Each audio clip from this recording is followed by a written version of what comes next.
crazy bohemian. Let me make sure I'm not gonna death anyone. Hello. We're gonna go and do a question and answer now. Hell yeah, which is really exciting. Yeah. So I want to ask, in the side of Ballads to Boogie, who decided to link every single song with like noise, but noise of guitar, and I don't know, was it to give it cohesion to the tape or Zara anything? and Rowan. Yeah, Hey. Pass it. Hell yeah. Rowan has like these crazy pedals that are really fucked up and they're really cool. We used one of them at like the first show. It's like full of nuts and bolts and just makes feedback. And the other one looks like a hedgehog with the amount of switches on it. And I think we just wanted to link it all up and make it as chaotic sounding as we are live, I guess. I don't know if you've got something to add. Pass it. Take the mic. That was my TED talk. Thank you. I guess all thanks to like making it coherent is Yeah. it is on. Yeah, Zara was the one who made it coherent. I just spent 10 minutes making noise and then went, alright, that's my job done. And then Zara put it all together. What is this hedgehog Oh. pedal called? We didn't actually use that one. We don't use that one. No, we used a bunch of other pedals. Like, so the thing that Zara had mentioned before was with the nuts and bolts called Death Grinder, which is made by the guy the guitar player in Full of Hell. Wow, sweet. And yeah, it just got like a piezo pickup and a bunch of shit in it. And then we used a delay pedal, which is actually got a fuzz built into it, and it's also a delay pushed far beyond what a delay should do. And it's like two of them in series. So I then also routed a granular delay effect into the repeats. So that's where all of the nonsense bleeps and loops are coming from. Yeah, that's super fun. Did you use that live? No. It sounds chaotic I will enough, say, right? I had to go through all of the recordings and find the noise that sounded the most fucked up and find where it sounded good. So that was an interesting night. Yeah, like edit height. Yeah. It was like, this random beep sounds really good here. Let's put it there. Okay. That's fine. If anyone has questions, let me know by raising their hand. Cool. We'll go for the hand that's up first. And then I'll come back. In the Ballads to Boogie one, there's a song, I think it's called something Baldum? Belvedere. That's it. What is that? What is Right. and what is the what's it called? Like the speaking that's in that song. I think is it related? Yeah, Mary. That's From is it Halo 2 or Halo 3? That's Which one is that? Halo 2, isn't it? Yeah, Halo 2, right? Thelvedam is the arbiter from Halo 2, which is a disgraced member of the elite species who gets sent on the Covenant's suicide missions, but he was just so badass that he kept surviving them. And then he teams up with Master Chief. And then he's just a cool guy. So that, And that was started as him killing the Prophet of Truth, who's one of like is there 3 prophets, or was there 4? You're now getting out of the. But there's like it's him, the arbiter, fucking turning his back on evil covenant and killing the Prophet of Truth. It's fucking badass. Yeah. That's awesome. I have another question. Remember to raise your hands. I was just going to ask about the other samples. Like, is this like a good like 5 throughout the EP, right? Like, do you mind what the other ones were?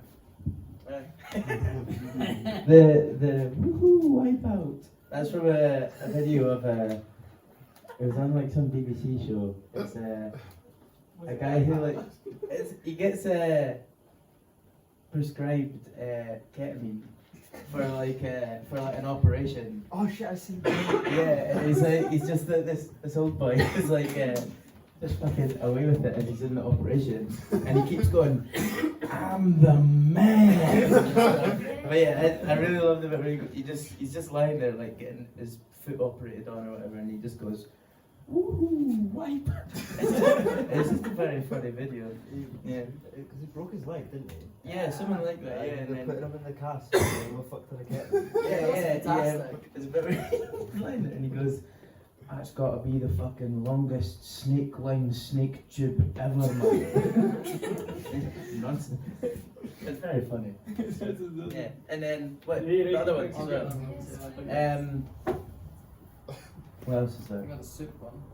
Yeah, the soup. That song's about soup.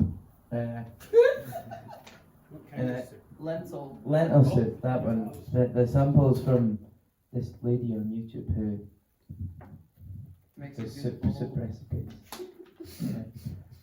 It's just- What's that sample? What's she saying in that? It's I the. don't think I've ever met anyone who doesn't like a good bowl of lentil soup. It's true. And then there's the song about Paul Rudd. There's that bit from when he's on Hot Ones, and he's like, "Do you know that? It's very famous, like. Yeah, and he's like, "Look at us." And he's just yeah, he's just a lovely guy. I'd do anything for him. Who's Paul Rudd? Sorry. Who's Paul Rudd? What? I'm just The having act- names The and Actor that does Ant-Man. Yeah, he's that man. He's Yeah, He doesn't age. yeah, he doesn't age. He doesn't. No, he's good. He's the best. What else you got? And then Big Scary Tough Guy. yeah, that's funny. Hard That's corner view. yeah, that's you know the band Born Against. They're like 90s like super DIY hardcore from New York, and they were like they wrote in like a zine or something about the other band Sick of It All who signed to a major label, and they were basically like just saying like it's all quite funny. They were basically just talking about like their work ethic and like how it kind of strays from I don't know. They were really angry about Motley Crue for some reason. Yeah. Yeah, so yeah, it's like the Sick of It All signed to like I think it was like Victoria Records, and they were like talking about like just got very like businessy, and then Born Against, the guys in Born Against wrote in the zine about it, and then they had like a joint interview on some radio station, and they started arguing, and the Sick of It All guys are just like, you know, fucking say that in the fucking streets, fucking, and then it's quite funny. It's a bit cringy on both parts, but it's good. I like Born Against. I like Sick of It All, but Like it's your funny. wrestle episodes are cringy. Like Yeah, it's just like WWE, whatever it's called. yeah, it's like the guys in Born Against have like since said that was a bit cringy, but it's like we're just trying to be the most. But it's just quite a funny interview. It's quite like some fun lore. I think that's all of them. Yeah, I think that's all of them. It's fine. Anybody else for now? John, I want to ask about the artwork.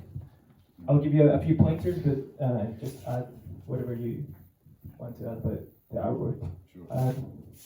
So it's what are we looking at in that beautiful yellow and black? Can you not tell? Anyone's got a tape?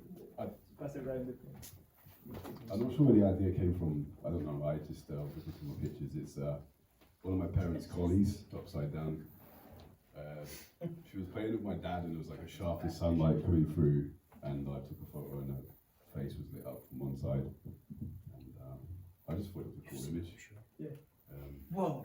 And it just looked nice when I thresholded it. You know, when you take off all the, you know, the color and make it into like a stark sort of black and white image. I thought it was quite funny because you don't really know exactly what you're looking at straight away, and also a lot of these power violence records from the 90s had like really horrible like images of people getting executed and shit. Yeah. You know, and their politics are usually like, you know, on our dark side, so to speak. But I don't know. I sort of like when you use the imagery of someone in Vietnam being shot in the head or something like that. It's just, Invest. yeah, exactly. Yeah. I know it's like part of the sort of part of the aesthetic, but I just thought it'd be funny to have something that looks like it could be like that, but it actually is just a good girl being rubbed up. That's hot. Yeah, she's just like Yeah. in the sun. Yeah, and then I like the aesthetic of this black and white, but I was looking at, I really love the artwork of the first Napalm Death album, Yes. Scum. That was quite an influence, and just like early 80s hardcore, like American hardcore posters and stuff with like black flag and circle jerks and stuff. They had, black on pink or black on white or black on yellow. So I was kind of like just going for that kind of style, I guess. Yeah. So how many more animal companions do you have in the family? There's another, that was Jess, and there's her sister is Isla, who's another collie. Yeah, Tape number 2. Yeah, so tape number 2 maybe. Yeah. The double LP. Yeah. Those are the two furry. Oh, and Mela has 2 cats as well. So Okay. they might. Well, I've rinsed the cats already with Yes. the cat artwork, but. Does Layla's family not have like 3 dogs? Oh yeah, Oh, shit, yeah. Oh, that amazing. The extended like, family, yeah. bulldog. Yeah, Just they have like, oh, it's 2 bulldogs and 2 like they're Great Danes crossed with wolfhounds. they're huge. It's eh? ridiculous, yeah. Everyone's mixed. Yeah, they're very friendly. I don't know who did it was one of your friends who designed the lettering, so maybe you could talk about that. Certainly do that. So my friend Dean that does all my tattoos, or most of them, I asked him to do a crazy tree font style death metal kind of logo, and he like hand drew the one that's on the artwork. So he works at King Kong. And I also asked Anna that works there as well to do like a few different logos. So we've got 5 logos in total. So you'll see on some posters like different kind of style ones, and that's local, that's Anna and Dean at King Kong Tattoo. So yeah, very appreciated. Very cool. So I gave them a bunch of patches and stickers and stuff when they did that for us. So they're to blame for the smiley face? Yeah, it's Oh, Dean. That's cool. I have one more question, just in case anyone wants to ask a question, remember to raise their hand. How good was to play the music through the tape? Like, how good is fidelity wise? Because you did the mixing and everything, like the master and stuff. So I think it sounds fucking mental. Like I was kind of worried, like how it was gonna sound, because I've never done something to cassette before, and I'd heard from people before that you kind of have to like mix and master to cassette different, but you don't really, to be honest. Like if you push it, it kind of like, because it's analog, it like saturates really nicely, and I mean you heard it. It sounds cool. If it was on vinyl, we'd probably have to like redo the mixes just so there's no issues. But yeah, I think it sounds awesome. I love that it's all hissy and everything and just big.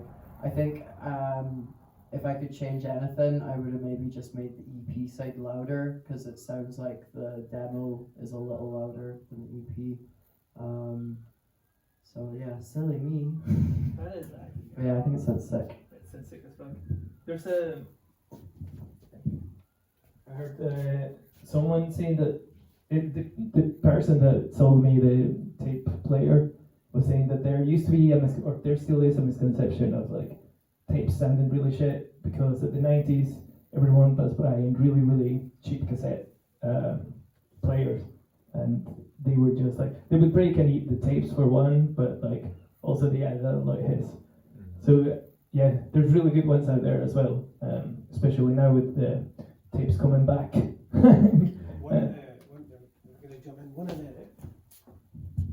in ancient times, one of the problems with tape players, especially cheap ones, is when they did start to degrade and deteriorate, people would think what would be needed was to clean the heads. And so what they would do is they would go back to the very same place where they were buying cheap cassette tapes and cheap cassette players, and they would buy a cheap head cleaner, and then they would put it in, and that would actually cause more distortion on the tapes, which would then lead them to use another head cleaner, or just reuse the same one, things which are only designed to be used once. So what you're telling me is we need to get cheap head cleaners and do it to all these tapes. Make them sound worse. Yes. If you want it to sound like you recorded it in your bedroom with a TV on in the background, that's exactly what you want to do. That's really cool. I'm blanking. Anybody else has any more questions before? How long did it take from I guess from having come up with the songs in practice to deciding, okay, let's record these? How long did that take? We started in November as a band, and then we got the demo done. How quick was that? It was a month or two, and we record in a practice room. Me and Rowan bring our recording equipment, and we all just set up and do it all live. And then if there's anything backing vocals or samples, we add them in after. So it probably took a month or something for the first one, and then I think we've had the EP kind of in the works for a couple of months. Just kind of going back and forth, kind of touching up the mixes and making them heavier, getting the samples where they should be, and then I think the last thing we had to do was get Fawn on the kind of guest spot basically for vocals for On the Up. So yeah, a couple of months overall. We've got a few more songs that we've been writing that we're gonna get done at some point as well. So it's usually pretty quick because we all kind of just know what we're doing and batter it out, I guess. So yeah.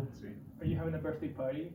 We can join November. Ooh, well, we're gonna have to now. You mentioned it. I didn't know. Huh? You do an early birthday party. Early birthday surprise. Oh yeah, before you go. We can do that. We've got a lot of gigs coming up. You'll be at them. One more thing about tapes that I want to ask. Is it going to be something that we need to get used to, like Rook and Joy releasing music in tapes, or not really? It's not really that important, but it's cool that it's in tape, or is it very expensive to make, or what's the deal? I'd like to keep doing tapes. It's quite. I think tapes are quite fun. The turnaround is quick, isn't it? Yeah. Yeah, it's a week. And How do they compare to a 7-inch in terms of cost and It's like, I a imagine- grand. I mean, is that right? Yeah, about what a was grand's the All difference. Depends 7-inch? How much? I can't remember how much I said. I don't know, 1,500.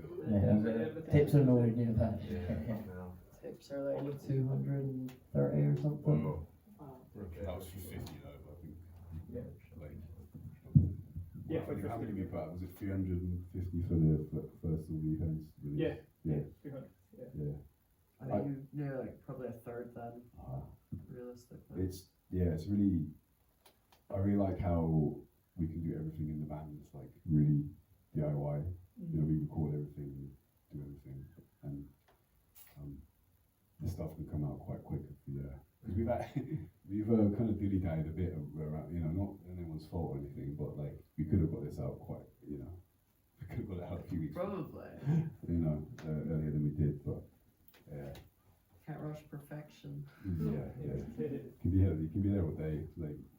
I know, you can get ear fatigue and stuff. You get that, yeah. You listen to it over and over. I don't think I got ear fatigue, but I keep going back and being oh, I can make this heavier. I can make it bigger sounding. and that just kept happening. It was like, I should probably stop now because we're just wasting time. And then by the time it was done, it was kind of like getting the names for the songs sorted, because we don't actually name anything until we have to, which is like very last minute. I think we're getting better at that now. There's like the bovine weather conspiracy is the name of one of our songs. Sounds like prog rock. It does. I'll give you a brief quick on that. We were driving back to Glasgow because I forgot my keys and Rowan's a babe.